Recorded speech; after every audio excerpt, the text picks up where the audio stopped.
Hello, hello, and welcome to the Divinely Driven Results Live Show. My name is Elise Smith, Christian business strategist, and I get to empower Christian women entrepreneurs just like you to be able to reach their sales goals by partnering with God, empowering their mindset, and utilizing biblical business strategy.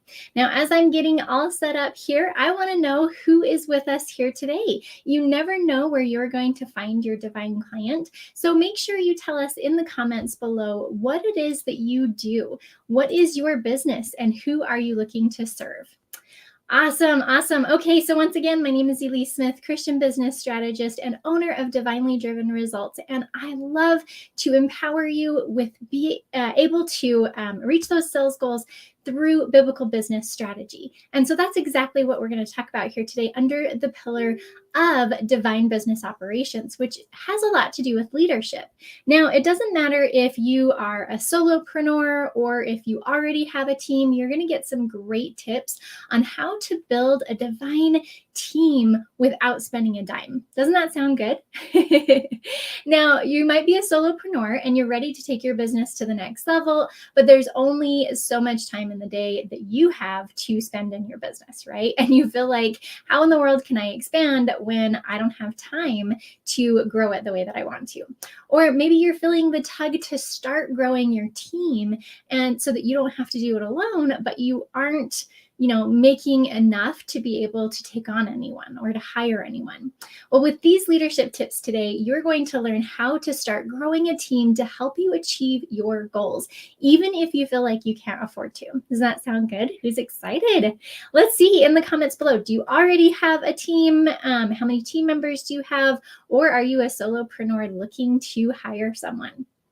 Now, I have to tell you that one of the best pieces of business advice that I was ever given is, get this, guys, get an employee as soon as possible. Now, this could be a contractor or employee, we'll say employee just, or a team member, just for this video purpose. And when I heard that, I was like, well, that's weird. Like, what if I can't afford someone, right? Like, what do I do? And so I was like, that's really interesting advice. And I kind of put it in my back pocket and thought, okay, I'll deal with that later. Right? But the thing about getting an employee as soon as possible is that you really, truly are in business at that point. You're not just, doing this for yourself. So I heard this thought, like I said, and I thought, that's true once I'm making enough money to hire someone. And then what happened was the next month came around and I did not hit my financial goal. I didn't hit my revenue goal that I was going for. And I was working, a job at the time and didn't really need the money. So my revenue goal was just completely optional. And the thing about that is that your goal, your revenue goal, becomes mandatory when you have someone relying on you in your company to hit it. How many of us have our revenue goal as optional right now? And if it's optional to us, then we may not hit it, right? Then we don't do everything that's in our power to do it. So anyway, so I started thinking of all the things that I either dislike doing in business or I'm really not good at, which was quite the list, like creating social media posts or web pages, like so not good at that. And I thought, okay, I can see how someone would really be helpful to me to be able to bring onto the team. So even though I knew I didn't have the money, I decided that the services that God has given me to offer to people are a huge gift to other people. So here is your absolute amazing trick to being able to grow your team without spending a dime. You guys ready for this? Ready to write it down? And then we'll go into exactly how to do this here in just a second, because there's definitely a good way and a bad way to do this. Trade. That was huge for me. Holy cow. If you have not gotten into trade, or maybe you've gotten into trade and it just hasn't worked out very well, you are going to want to stay on and watch this whole thing, because I was amazed how God said, literally just help me to see that the gifts and talents and experiences and challenges and all those things that make me who I am and the value that I give to other people is just as good as in a trade. And so what I did was I put it out there on social media. I went to different women entrepreneur groups and I said, okay, here is what I'm looking for. And here's what I can offer you. If you are interested in a trade, leave your information below or contact me or whatever it was, right? And I was amazed that I started to being able to grow a team that was, not just on myself all the time to try and do everything because we put all that pressure on us. I started to grow that team without spending a dime. Now, of course, it spent my time, which of course is money as well, right? But when you're in business in the very beginnings, when you're trying to grow a team, that is where you have that time and that energy to be able to pour into someone else. And it gives you great experience and practice as well. So the thing about it is, if you don't have a team member already, I would find a way to get one. Since that's how you know you're truly in business. That's when you really get to put on that CEO hat and work on your business as opposed to in your business. So I want you to really be open to this concept. So let's jump into our biblical success principle here. And I love this scripture so much. This is 2 Corinthians 8:14.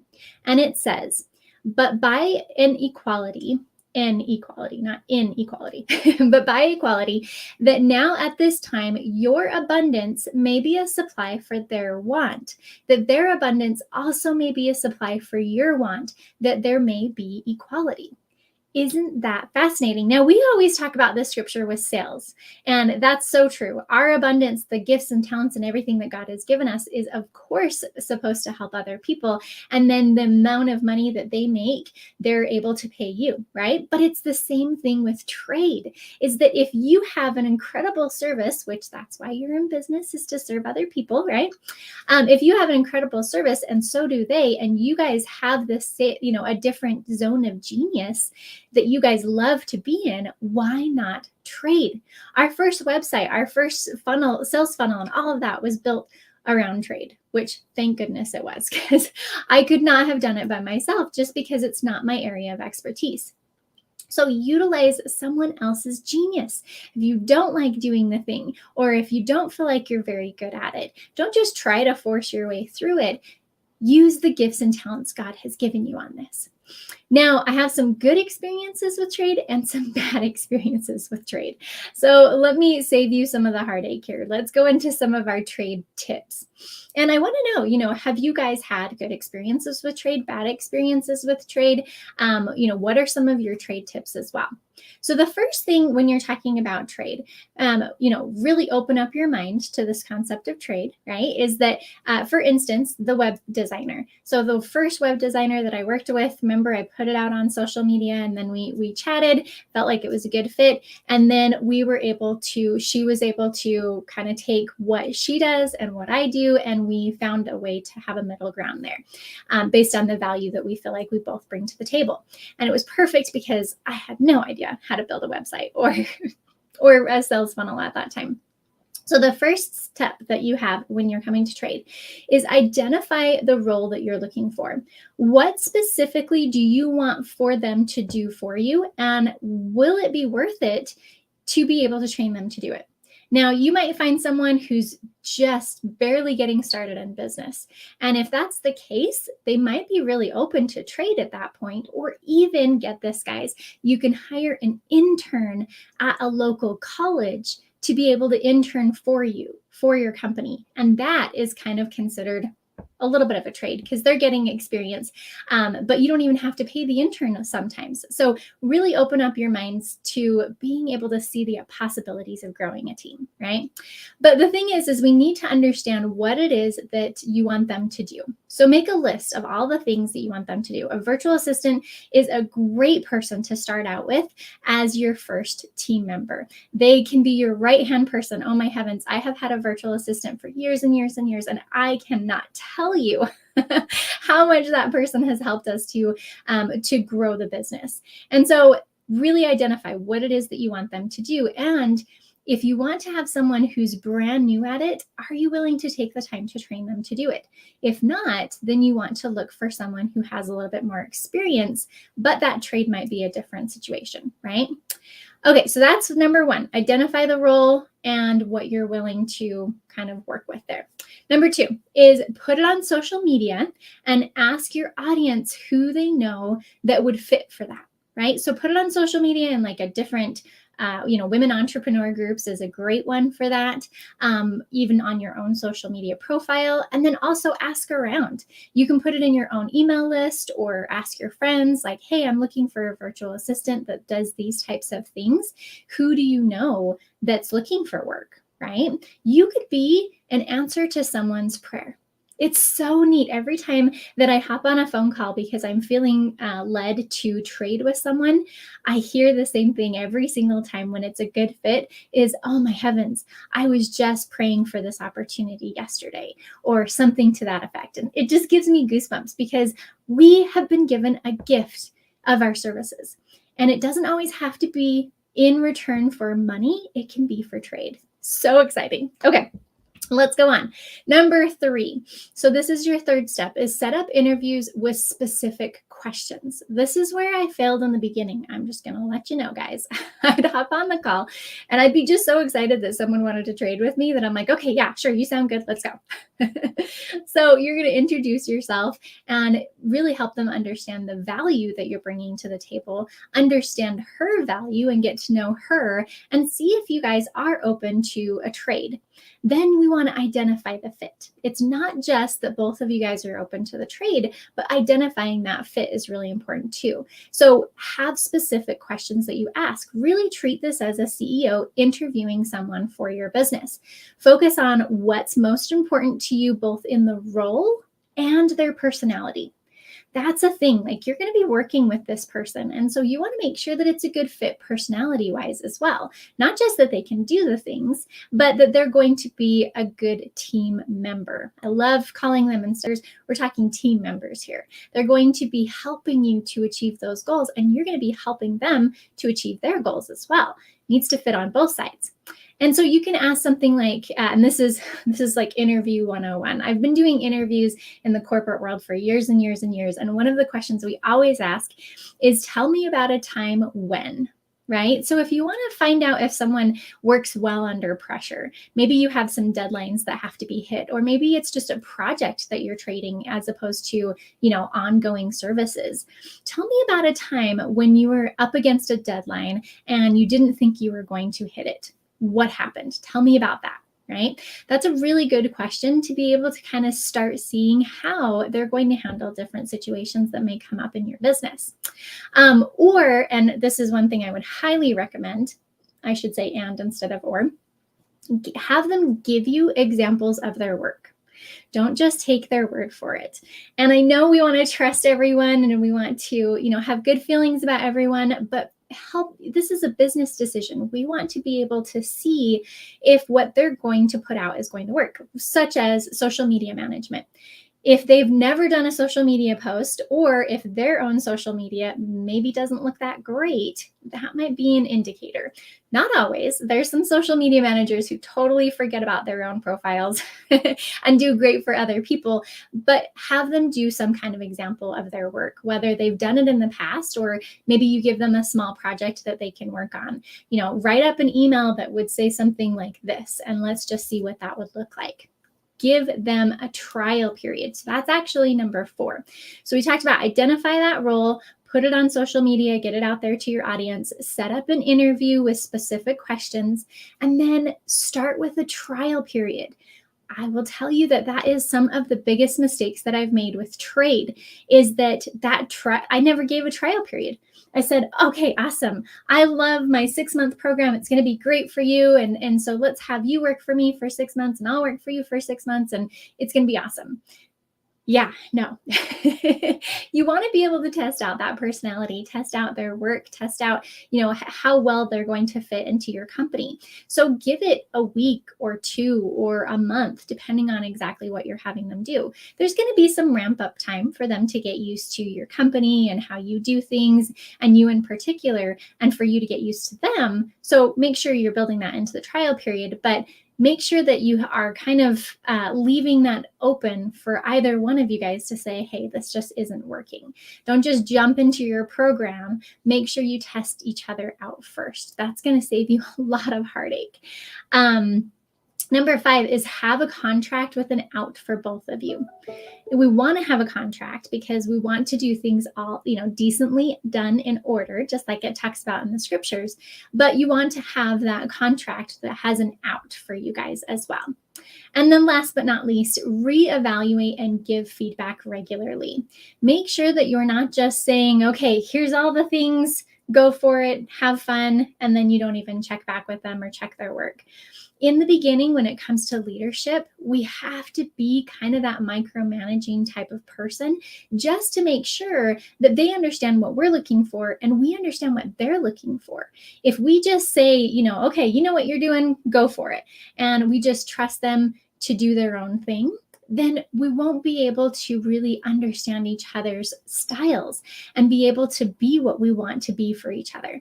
And so really check in on a regular basis, check their work. It's not that you're looking for ways that, they're doing bad. This is not from a negative standpoint. This is actually a good thing for you to catch them doing good things and for you to be able to help make small corrections along the way so that you don't have to make a big correction later on in possibly letting them go.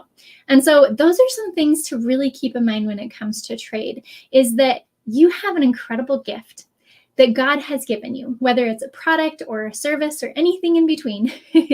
You have this gift that God has given you. And it's not just for making money. It's for serving other people. Well, what if you can find that equality just like the scripture is talking about? Now, at this time, your abundance may be a supply for their want. They are wanting something, and you have that abundance within you. And their abundance, the gifts and talents that they've been given, may be a supply for your want. We are not meant to run this business alone, ladies. I don't care if you're a solopreneur, an entrepreneur, a team, a whole huge team or business. It doesn't matter. We're not meant to do this alone. So we have God as our guide and as our partner. And we have other people here on this earth that have been given talents and gifts that we don't have. And that's okay. That's why it's so beautiful. I remember being in Sunday school, and they would teach this concept of a puzzle, and we're all puzzle pieces, and my puzzle piece looks totally different than yours. And when we can combine our two puzzle pieces, then we get to create a bigger picture together. And I love that because we have all been given those different talents and gifts. You don't have to feel bad that you're not good at social media or whatever it might be. All you have to do is find someone who has that. But I do want to kind of end with something here, is that trade is a great option. But there are some of you who are listening to this. You're making pretty good money in your business, and you know that you're ready to hire that next person. And it could start as trade and then turn into hire if that's what happens. But some of you know that you're ready to hire that next person, but it's fear that's holding you back. And the thing about it is that fear is teaching us something. That fear is giving us a red flag and saying there's something underneath that's happening here. Maybe you have a fear around trade as well. Really pay attention to that. But fear does not come from God, right? 2 Timothy 1:7, I believe that is that God is not a God of fear. And so really challenge that. There are some of you guys who can pay for an employee right now, but you're afraid that when you put that pressure on yourself, it's going to change your business. Or you're afraid that you might not have a good month and won't be able to pay them.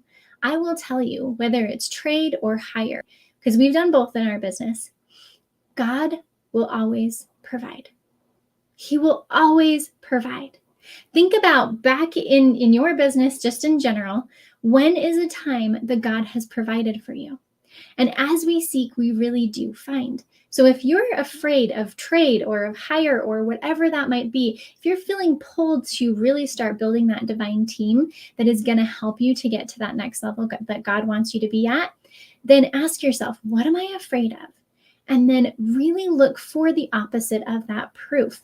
Look for those times where God has taken care of you, because God is an unchanging God. So why would he stop providing for you now? God will always provide as we are taking the steps that we feel called to take. So I encourage you guys, build out your team members. In fact, make a list of all of the types of roles that you would like to have in your business. Maybe you don't hire all of them at once or get on trade with all of them at once. Maybe it's just one person at a time, but we are not meant to run this business alone. Other people have been given talents and gifts to be able to help us grow our business.